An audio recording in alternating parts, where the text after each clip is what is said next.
Terima kasih Anda masih bergabung bersama kami dalam dialog legislasi. Saya ingin ke Bung Afiari terlebih dahulu.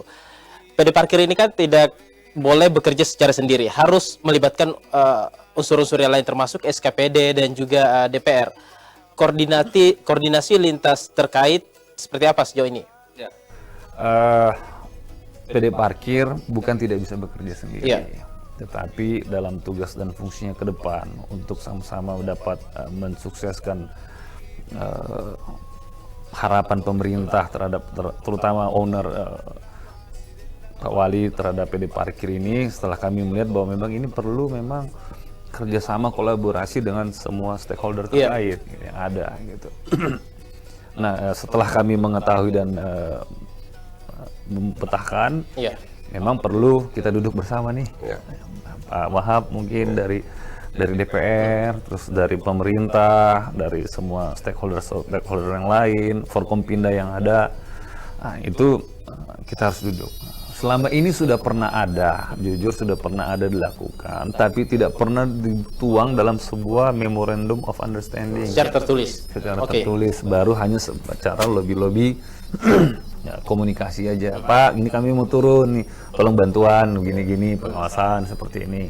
Tapi tidak pernah dilakukan, mungkin mudah-mudahan ke depan, kalau memang tidak melanggar aturan dan ini memang diizinkan oleh Pak Wali sendiri ya, untuk membuka ruang itu, kita, ayo MOU nih, semua nih.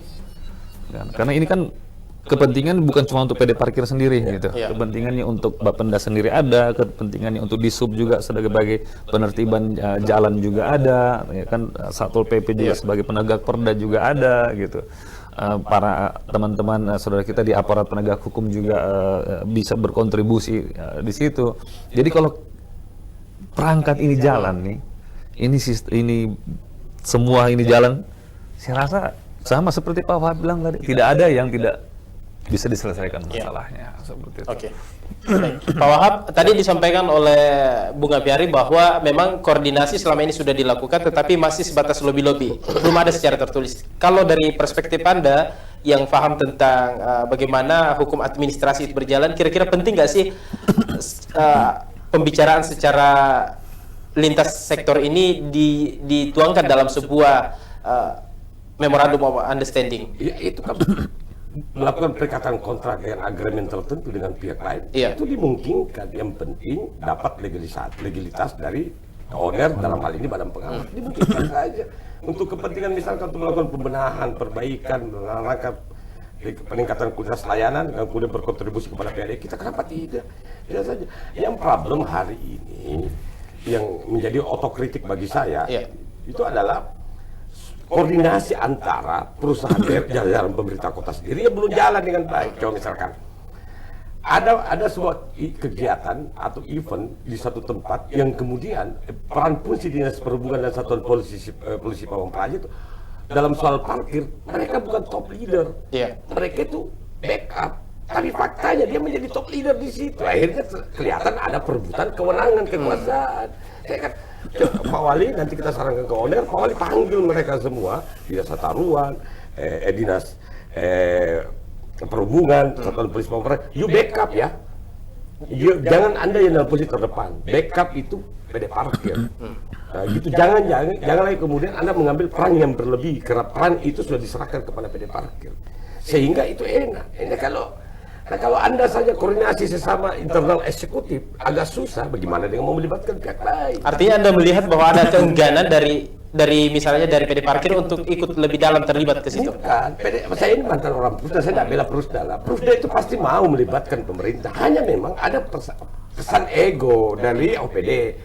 Ini perusahaan daerah minta tolong terus, nggak bisa kan? Sekarang nggak boleh ada egosentrik. Kan kita ngomong, ini perusahaan daerah yang dapat duitnya, tapi yang dapat masalahnya kita. Nggak boleh begitu. Kalau begitu Anda mundur jadi pejabat. Yang capeknya OPD. Iya, kalau gitu Anda mundur jadi pejabat. Gitu kan. Oleh karena itu menurut saya, tolong nanti kita akan usulkan dengan Pak Wali, tolong dudukan mereka, Pak. Oke. Yang ujung tombak terdepan ini PD Parkir, yang lain itu backup. Tidak boleh lagi terlalu birokratis sekali, harus menyurat dulu. Gimana caranya mau lakukan penertiban di satu titik parkir kalau harus buat surat dulu, melapor, repot. Bagaimana caranya kita mau lakukan operasi tangkap tangan misalkan dalam parkir liar, Karena kita masih disibukkan dengan hal-hal yang administratif sekali. Padahal dibutuhkan langkah cepat. Ada parkir yang menggunakan bahu jalan. Yang berhak melakukan pembinaan atau pelarangan itu adalah Dinas Perhubungan atau Satuan Polisi Pamung Praja. Nah kita, bos, turun ke dulu bos ya. Banyak ini, tunggu dulu, surat ke dulu bos. Gimana sih ini? Oleh karena itu menurut saya ini yang harus dibenahi. Dan sekali lagi saya katakan, saya juga tidak mengatakan bahwa perusahaan daerah itu baik, enggak. Tapi mereka punya niat, tetapi selalu niat mereka itu kemudian tidak mendapat dukungan yang maksimal. Saya ini bicara sebagai mantan Prusda, bukan bicara sebagai anggota DPR. Mantan Prusda susah sekali kita melakukan penindakan, karena posisi penindakan sebenarnya itu diberikan kepada kita tapi terbatas. Butuh dukungan dari OPD ya lah, misalkan Satuan Polisi Pamung Praja, Dinas Perhubungan atau dinas terkait. Nah kalau kita turun sendiri kan repot. Misalkan ada parkir liar di satu kecamatan, kita butuh backup. Pak Camat tolong dong, Satuan Polisi. Aduh, nyurat dulu loh.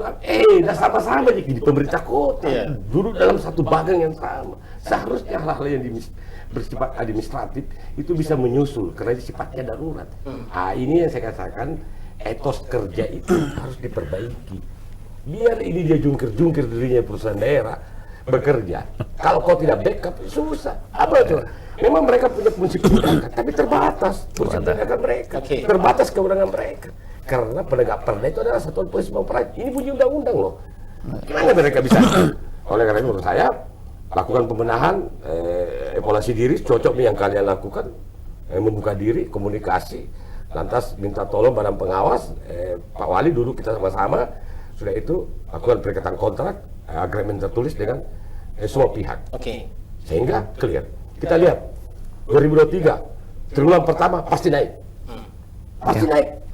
Karena targetnya ada, kerjanya bagus, pasti realisasinya bagus. Tapi kalau tidak kan kita harus ngomong, bos, bagaimana bisa realisasimu bagus? Karena masih ada nih tikus-tikus nih. Nah, ya kan mereka yang punya kewenangan, tapi kewenangan itu terbatas bagi mereka. Dia harus bisa backup dari kita-kita semua. Baik, Bung Gafyari, secara lampu hijau Pak Wahab secara institusi sudah memberikan luar biasa. Tanggapan Anda, ini tantangan buat Anda. Ya, jadi ini benar, saya sangat terima kasih Pak Wahab dari mewakili DPRD, Badan Legislatif. Badan Legislatif saya sudah bisa mengatakan bahwa permasalahan di PD Parkir ini bukan hanya permasalahan PD Parkir sendiri, tetapi bahkan sampai menjadi bahan pemikiran atau permasalahan juga yang harus dipikirkan oleh kakak-kakak kita yang ada di legislatif ya. Nah, ini juga sebaiknya legislatif saja bisa merespon seperti itu, apalagi teman-teman kita yang sesama lintas OPD yang lain seperti itu.